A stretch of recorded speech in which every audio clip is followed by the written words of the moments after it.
हरिओम सभी भक्तों को जय माता दी। हरिओम नमो नारायण। आशा करता हूँ आप सब अच्छे होंगे। आज इस वीडियो क्लिप के माध्यम से मैं आपको 26 तारीख दिसंबर में जो भंडारा हुआ है उसका पूरा जो प्रोग्राम था वो दिखाने का प्रयास करूँगा और बताने का समझाने का प्रयास करूँगा कि किस प्रकार से भंडारा हुआ, किस प्रकार से पूजा पाठ हुई, माता रानी का आगमन कैसे हुआ और जो भी हुआ इस वीडियो क्लिप के माध्यम से आपको बताने का प्रयास करूँगा। जो भक्त नहीं आ पाए हैं वो इस वीडियो के माध्यम से देख सकते हैं कि भंडारे का आयोजन किस प्रकार से हुआ था। तो सर्वप्रथम हम जो भी भंडारा कराने आए हैं भगत जिनकी कोई मनोकामना पूरी हुई थी, इन्होंने भंडारे का बोला था और 26 तारीख को माँ की कृपा से संकल्प पूर्ण हुआ। तो सर्वप्रथम हमने गणेश पूजन किया, गौरी पूजन किया और ये संगत जो है पुष्प और चावल अर्पित करके उनको तिलक करके उनको अपने श्रद्धा सुमन अर्पण कर रहे हैं। उसके बाद माँ भद्रकाली का आह्वान हुआ, पूजन हुआ, माँ दुर्गा का आह्वान पूजन और अक्षत पुष्प उनको अर्पित किए गए। उसके बाद यति गुरु गोरखनाथ जी महाराज का, शंकर भगवान का और जो भी आवाहित देवी देवता हैं, ज्वाला माता, कोट कांगड़े वाली मैया, चौक चौराहे वाली मदानन माता और जो भी देवी देवता हैं उन सब का, चौकी पर विराजमान जो भी देवी देवता थे सबका पूजन हुआ। और सबका पूजन करके जो भी यजमान थे इन्होंने गणेश जी महाराज को तिलक किया, माँ गौरी को तिलक किया, सिंदूर अक्षत अर्पित की और उसके बाद माँ भद्रकाली का पूजन हुआ, माता भद्रकाली को तिलक अर्पित किया।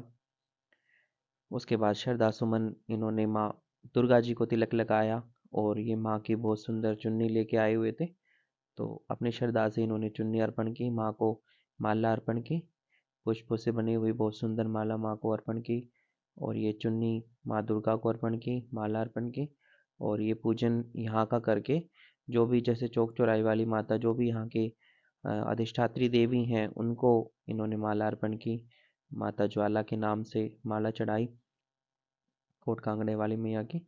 ये गुरु गोरखनाथ जी महाराज के नाम की चद्दर लेके आए थे, वो चद्दर अर्पण की उनकी चौकी पर और ये माला अर्पण करके उनको अभिवादन किया, उनको नमस्कार किया, भगवान शंकर को माला अर्पण की। उनकी छोटी छोटी दिव्य प्रतिमाएं रखी हुई है दरबार में। ये चौक चौराहे वाली माता का स्थान है, उनको भी इन्होंने माला अर्पण करके अपने श्रद्धा सुमन अर्पण किए, चौकी का पूजन करके फिर बूले बटके जो भी देवी देवता सबके नाम से इन्होंने पूजन किया, चावल और फूल चढ़ाकर। अब इस दरबार की सजग शक्ति पूर्ण परमेश्वरी ब्रह्म शक्ति माता का पूजन किया। अंदर जहाँ माँ बैठती है उस गर्भगृह में स्थान कम है, पूजन अच्छे से नहीं हो पाता, इसलिए माँ को बाहर स्थान दिया बैठने के लिए और बाहर बिठाकर माँ की पूजन हुआ। अब ये माँ की कपड़े लेके आए, पूरे कपड़े, एक साड़ी इन्होंने अर्पण की और मिठाई, फल, फूल की माला, नोटों से बनी माला, चुन्नी, गुलाब के फूलों से माँ को इन्होंने अर्पण करके अपनी श्रद्धा अर्पित की। जो भी यथाशक्ति यथासंभव ये लेके आए थे माँ को इन्होंने अर्पण किया और इसके पश्चात सभी ने माँ भगवती का पूजन किया, माँ पूर्ण परमेश्वरी का पूजन किया। क्योंकि पूर्णमासी का दिन था तो पूर्णमासी के दिन माँ भगवती, माँ पूर्ण परमेश्वरी, पूर्ण शक्ति का पूजन होता है और उनका दरबार में भी आगमन होता है। तो दरबार में आगमन से पहले माँ की पूजा हुई, माँ को 108 नाम माँ भगवती के जो हैं उनसे फूल और अक्षत अर्पित करके 108 स्वरूपों का ध्यान करते हुए पूर्ण ब्रह्म परमेश्वरी माता का पूजन हुआ। जैसा आप वीडियो में देख पा रहे हैं, यजमान जो है वो अपने परिवार के साथ आए हुए हैं और वो माँ का पूजन कर रहे हैं। तो जैसे जैसे मैंने पूजन कराया माँ का, माँ के भगवती के नामों का उच्चारण किया, वैसे ही वो फूल और चावल उनको अर्पित करते रहे और माँ का वो दिव्य रूप से जो पूजन किया गया और मैं बाहर आंगन में बिठाकर माँ की जो पूजा हुई, उसके पश्चात भक्तों ने भी श्रद्धा सुमन अर्पण किए और सारे जो भगत हैं वो हवन के इंतजार में बैठे हुए थे। और ये जो आप दर्शन कर पा रहे हो गुरु गोरखनाथ जी का दूना है, जो माता रानी की आज्ञा से चेतन हुआ। गुरु गोरखनाथ जी का असीम कृपा है इस दरबार पे और जो अभी आप देख पा रहे हो ये माँ पूर्ण परमेश्वरी की दिव्य मूर्ति है जो इस दरबार की पूर्ण शक्ति है। जो भी भगत थे वो बारी बारी करके माँ को श्रद्धा के फूल अर्पण कर रहे थे और शीश झुकाकर उनको स्वागत कर रहे थे कि माँ दरबार में जो है चलने के लिए तैयार हो जाएं और दरबार में आज जाकर आपने सभी भक्तों को दर्शन देने हैं। दरबार में विराजना है माँ अपनी, जो भी जो आपकी चौकी है उसको आपने सजाना है और ये अब माता ज्वाला का आह्वान हुआ, माँ की जोत जगी धूप जलाकर। और पूर्णमासी थी और हर पूर्णमासी को दरबार में एक सत्यनारायण भगवान की जो कथा है उस दिव्य कथा का भी श्रवण किया जाता है और उसके भी अमृत रसपान जो है भक्तों को कराया जाता है। ये कलश पूजन हुआ, वरुण देवता का आह्वान किया और उनका पूजन किया, स्वास्तिक का निशान बनाकर मंगल कामना की और जो है शंख देवता का पूजन किया, शंख देवता का आह्वान किया, क्योंकि जब भगवान विष्णु का पूजन होता है तो शंख का पूजन भी महत्व रखता है, बहुत जरूरी होता है। और फिर गरुड़ जो घंटी है उनका पूजन हुआ और शंख की मुद्रा प्रदर्शित की, शंख बजाकर इस शुभ कार्य को आरंभ किया। और फिर गरुड़ जो देव है उनका पूजन हुआ, घंटी का पूजन हुआ, घंटी बजाकर जो घंटी की नाद करके इस जो कार्यक्रम है उसका शुभारंभ हुआ।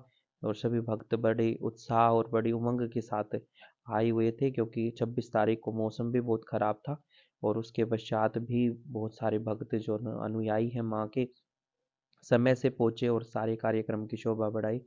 और आप देख पा रहे हैं सारी हवन की भी तैयारियां हो चुकी हैं, लेकिन जैसे अभी जो श्रवण करा रहे हैं तो ये सत्यनारायण भगवान की कथा चल रही है। सत्यनारायण भगवान की कथा सुनाई जाती है दरबार में, हर पूर्णमासी को होती है। ये सत्यनारायण भगवान की विशेष कृपा है दरबार पर कि वो हर पूर्णमासी को वो कृपा करते हैं और वो कथा का जो है सारे भक्त रसपान करते हैं। अब ये कथा संपूर्ण हुई, जो भी जिसने भी अरदास लगानी थी उनके नाम से श्रद्धा सुमन अर्पित किए।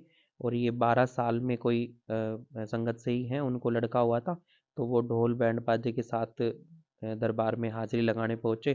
तो ये छोटा सा दृश्य उनका है।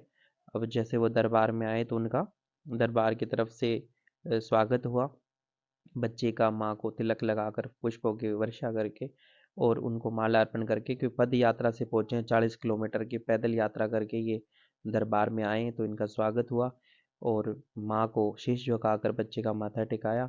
और इसके बाद जो है माँ को भवन ले जाने की तैयारी हो गई।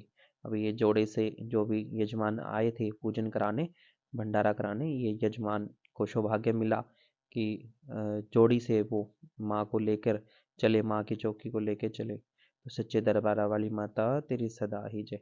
माँ की बहुत सुंदर यात्रा अगर आप दर्शन कर पा रहे हैं तो ये माँ भवन में जा रही है अंदर और अब ये विराजमान हो जाएंगे अंदर भवन में। शंख घंटी की नाद ढोल बैंड बाजे के साथ माता रानी भवन में प्रवेश किया। और जो आप ये आज का दृश्य देख पा रहे हैं ये माँ की कृपा है कि ये दृश्य हर पूर्णमासी को होता है। और माँ की जो भव्य आरती होती है जब माँ भवन में पहुंचती है अंदर, तो घंटी नाद तालियों की गड़गड़ाहट, उसके भक्तों का जयकारों का जो नाद और ढोल के साथ माँ की आरती हुई। और जो है आरती का सौभाग्य मुझे प्राप्त है, माँ की कृपा है, माँ ने मुझे सेवा में रख रखा है। तो सर्वप्रथम मैंने आरती की माँ की पूर्ण परमेश्वरी की, और दरबार की आरती करते हुए फिर जो है भक्तों ने यजमान ने आरती की माँ की और ढोल बैंड बाजे के साथ नगाड़ों के साथ माता रानी की भव्य आरती हुई। एक एक कर भगत माँ के दर्शन भी कर रहे थे और आरती का भी सौभाग्य प्राप्त कर रहे थे। आरती भी हो रही थी और माँ को बहुत श्रद्धा के साथ भक्तों का तांता लगा हुआ था और माँ की आरती हो रही थी। और आरती होने के पश्चात हवन जो है वो आरंभ हुआ और दिव्य मंत्रों की स्त्रोतनी के साथ जो है हवन यज्ञ कराया गया। और जो आप देख पा रहे हो दिव्य हवन के दर्शन भी अगर कर पा रहे हो तो बहुत सुंदर ढंग से हवन कुंड को सजाया गया।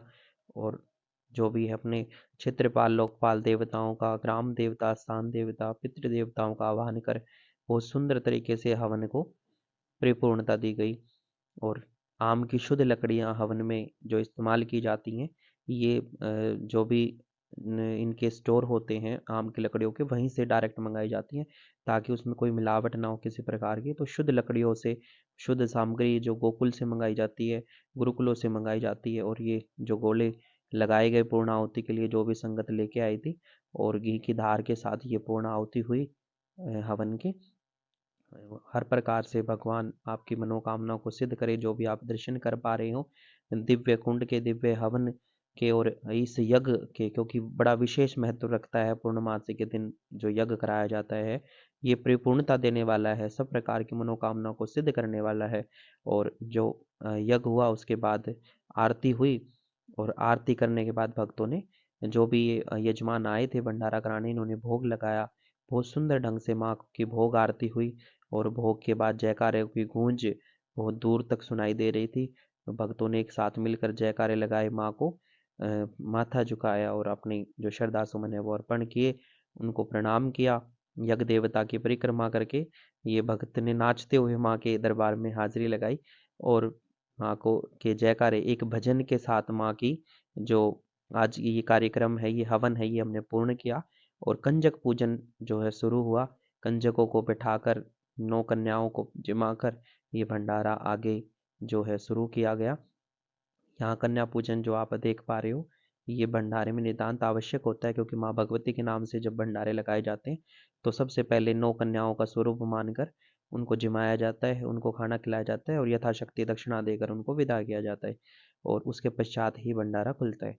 अब ये सत्यनारायण भगवान की कथा का प्रसाद बट रहा है, चरणामृत है, और इसमें जो आटे गेहूं की का जो चूर्ण से जो प्रसाद बनाया जाता है वो प्रसाद वितरित हो रहा है। और भजन कीर्तन करते हुए, सत्संग करते हुए जो औरतों ने बड़ा रंग लगाया इस दरबार में, और बहुत सुंदर तरीके से नाच गाकर उन्होंने ये कार्यक्रम किया। और अभी जो आप देख पा रहे हो, भंडारा आरंभ हो चुका है। जेंट्सों का अलग व्यवस्था थी और औरतों के लिए अलग व्यवस्था थी, और ये जो है भोजन कर रहे हैं सब, प्रेम पूर्वक सबने भोजन पाया, प्रसाद पाया। उसके बाद जो है प्रसाद वितरण हुआ, उसकी जो वीडियो है वो मैं अगली वीडियो के माध्यम से आपको दिखाऊंगा। यहाँ इसमें इतना ही, सबने बहुत प्रेम से प्रसाद पाया, और जो भी घर के लिए प्रसाद ले जाना चाहते थे वो भी लेके गए। जय माता दी।